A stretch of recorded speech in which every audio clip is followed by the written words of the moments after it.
بسم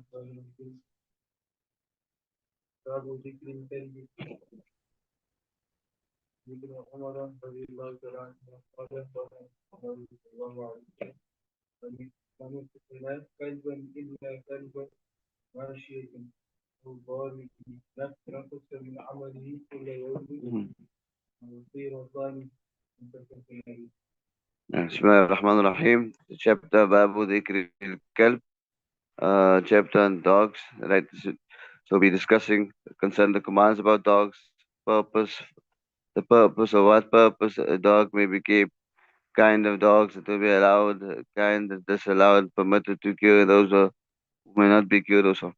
The first hadith, عن ابن عمر رضي الله تعالى عنه قال قال رسول الله صلى الله عليه وسلم من اقتنى كلبا إلا كلب ماشية أو ضار نقص من عمله كل يوم قيراطان متفق عليه. Sayyidina Ibn Umar radiallahu ta'ala anhu narrated that Nabi sallallahu alayhi wa sallam said that he who keeps a dog other than a sheepdog or a trained hunting dog, right, will have 2 qirats deducted from the reward of his deeds every day. So qirat, yeah, we find is a measure, also a weight, which they say 2.4 grams. However, obviously Allah knows best, right? As in the exact amount. Other sites the like amount Uhud. Right? So dogs may be kept for protection of animals, houses or fields or for hunting purposes. They may also not they may not be kept basically for any other purpose besides this. It's not for protection or security purposes. If anyone does, then he will lose this reward. Like we should have 2 qirats of his deeds every day and the night also. I mean the 2 shares from a large share of his reward will be lost daily. And some ulama say that the reasons for this here is that the angels of mercy don't come close to that home there, right, where a dog is kept. No.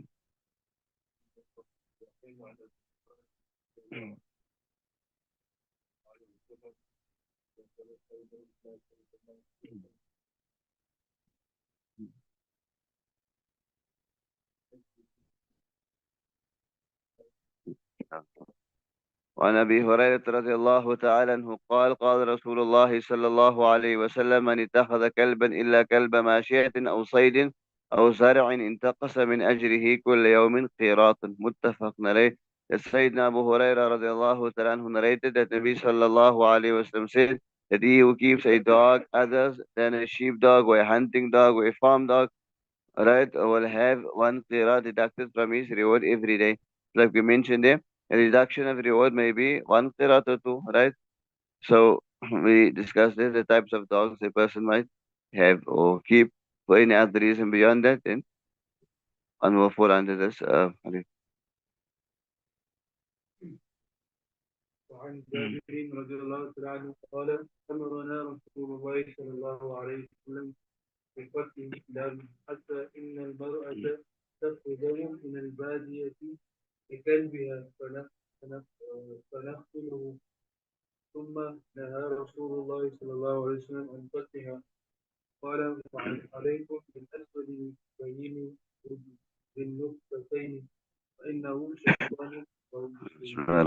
جابر قال أمرنا رسول الله صلى الله عليه وسلم بقتل الكلاب حتى إن المرأة تقدم من البادية بكلبها فنقتله ثم نهى رسول الله صلى الله عليه وسلم عن قتلها وقال عليكم بالأسود البهيم ذي النقطتين فإنه شيطان.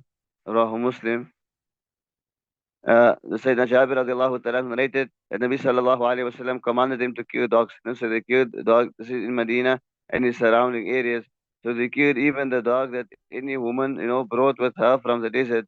So thereafter Nabi sallallahu alayhi wasallam forbade them to kill dogs. In other words, telling them that you must only kill the pure black with 2 spots on it, right? For it is the devil. So Yad ulama say that the command to kill the dogs was restricted to Medina only. So the city was sacred. Nabi sallallahu alaihi wasallam lived over there, and we know that revelation descended on him there, and the angels also came there. So a woman who cared for sheep had a dog with them also. So besides that, they are mentioned in passing. Otherwise, dogs carried by anyone were killed. So the dog with the 2 spots is basically like a very naughty and harmful dog. So it does go the devil. So such a dog is not useful to look after sheep and to hunt also. So Imam Ahmad and Ishaq said that the game caught by this kind of dog is not lawful. Imam Nawawi mentioned that ulama are unanimous about the dog that bites, whether it is black colored or otherwise. And Imam of the Haramain said that eventually the Messenger forbade killing of dogs, even the black dogs also, right? Unless a dog obviously is harmful or it bites all the time, then different case.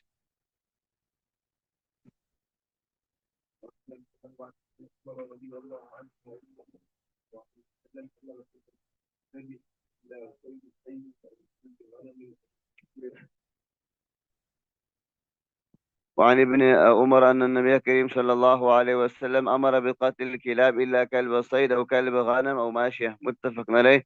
سيدنا ابن Umar radiallahu ta'ala narrated that Nabi sallallahu alayhi wasallam commanded them to kill dogs except hunting dogs or sheep dogs or dogs to look after animals, right? Okay. وعن عبد الله بن مغفل رضي الله تعالى عنه عن النبي صلى الله عليه وسلم قال لولا أن الكلاب أمة من الأمم أمرت بقتلها كلها فاقتلوا منها كل أسود بين. رواه أبو داود والدارمي وزاد الترمذي ونسائي. وما من أهل بيت يرتبطون كلبا إلا نقص من عملهم كل يوم خيرات إلا كلب صيد أو كلب حرث أو كلب غنم. نعم. بسم الله الرحمن الرحيم. عن عبد الله بن مغفل أن النبي صلى الله عليه وسلم قال لولا إن الكلاب أمة من الأمم لأمرت بقتلها كلها فاقتلوا منها كل أسود بهيم. رواه أبو داود ودارمي ورواه الترمذي والنسائي. وما من أهل بيت يرتبطون كلبا إلا نقص من عملهم كل يوم قيرات إلا كلب صيد أو كلب حرث أو كلب غنم. سيدنا عبد الله بن مغفل narrated that Nabi sallallahu alayhi wasallam said that were dogs not among the communities of creatures of Allah subhanahu wa ta'ala, I would have commanded them that they should be exterminated. But kill the black dogs among them, and there are no people in a house who has a dog other than a hunting dog or a farm dog or a sheep dog. But the qirat of the good deeds is deducted every day from their home. Right? Of every dog. So Nabi Sallam refers to the verse of the Quran when he says about the dogs being one community of creatures. وَمَا مِن دَابَةٍ فِي الْأَرْضِ وَلَا طَائِرٍ يَطِيرُهَا بِجَنَاحَيْهِ إِلَّا أَمْثَالُكُمْ. So there is no, and it's not one animal in the earth, nor a bird that flies or on its wings, but they are communities like you. So yeah, like human beings are communities, animals and birds also, right? They are two different ummas also. رضي الله عنه رسول الله عليه وسلم بين البحرين. وعن ابن عباس قال نهى رسول الله صلى الله عليه وسلم عن التحريش بين البهائم.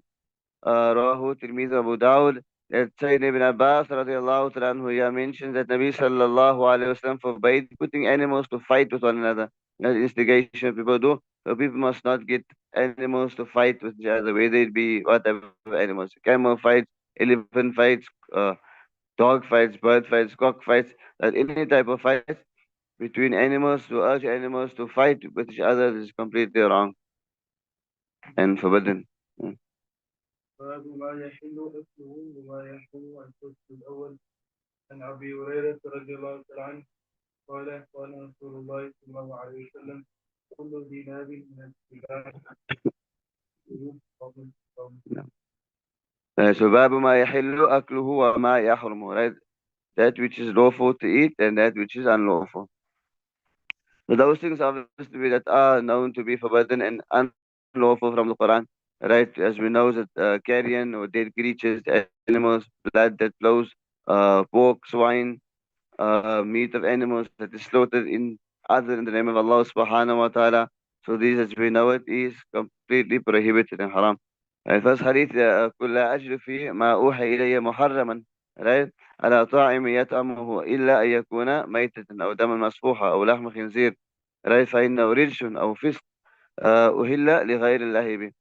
So, oh listener, I find out that which is revealed to me anything forbidden, right, to eat, with one who eats thereof, except the carrion, they also blood poured forth or flesh of swine or anything, right? This is all fish can reach forth and like I said, that which is slaughtered for other or in other than the name of Allah subhanahu wa ta'ala is not permissible, right, to eat.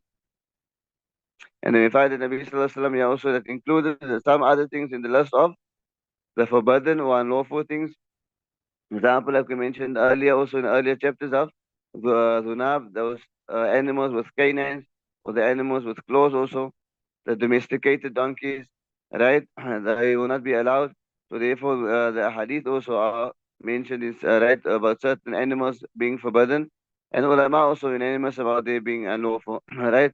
With the ulama they differ about the unlawfulness of animals or certain animals because of the hadith which declares them forbidden, right? So then also about ويحل لهم الطيبات ويحرم عليهم الخبائث and make lawful for them the good things and prohibits for them that which is corrupt. So on the basis of this verse, the Ahnaf declare that isn't so because obviously they think that every in that case. So sound nature is repulsed by them and regards them as filthy. According to Hidayah Imam Malik also and some ulama hold that all living creatures of the sea are lawful to eat, and some ulama make an exception of the sea hog or sea hound. Imam Shafi also holds the opinion that all creatures are lawful, right, from the sea. And says the verse that أُحِلَّ لَكُمْ صَيْدُ الْبَحْرِ وَطَعَامُهُ, lawful to use the game of the sea and eating thereof. And also the hadith also about tahur ma'u wal hillu maitatu, the water is pure and its dead are lawful also. عن ابن عباس رضي الله عنه قال